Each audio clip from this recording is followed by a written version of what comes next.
સુરત શહેરમાં સૌથી જૂની ટેક્સટાઇલ માર્કેટોની અંદર આગ લાગી છે. એક માર્કેટની અંદર 24 કલાકથી ફાયર બ્રિગેડના જવાનો, એસએમસીના પૂરો સ્ટાફ, પોલીસ બધા જ તંત્ર એ આગને બુઝાવવાનું કામગીરી કરી રહ્યા છે. જ્યારે સુરત શહેરની અંદર ટેક્સટાઇલ માર્કેટના ઉદ્ભવ થયા ત્યારથી આ વિસ્તાર ખૂબ ટેક્સટાઇલ માટેનો ફેમસ છે. અને એ બન્યા પછી જે રોડ, બ્રિજ વગેરે બન્યું હતું, ખૂબ ટ્રાફિકવાળા એરિયાની અંદર છે.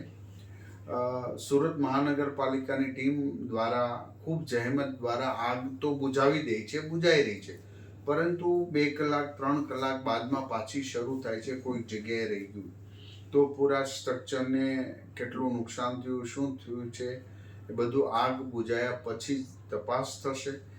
ભગવાનનો આપણે આભાર માનીએ કે કોઈ પણ જાતની જીવહાનિ થઈ નહીં, એ માટે ઈશ્વરનો આભાર માનીએ છીએ. અને જે નુકસાન થયું છે એ આવનારા સમયમાં એ અન્ય ટેક્સટાઇલો માર્કેટની અંદર પણ એનું સર્વે થઈ અને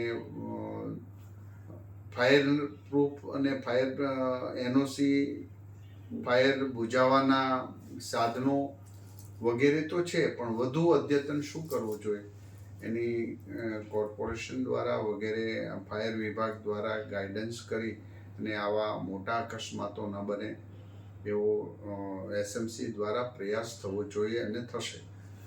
આવનારા સમયમાં જે આ ગલીઓ છે, જૂની બનેલી માર્કેટો છે, જે પુરાની છે, વર્ષો જૂની છે, એના સેફટી માટે પણ પોતે અને મેનેજમેન્ટ એ વિચારશે અને જ્યાં જ્યાં જરૂર પડે ત્યાં ફાયર ઓફિસર અને એસએમસીની ટીમ એમને મદદ કરશે.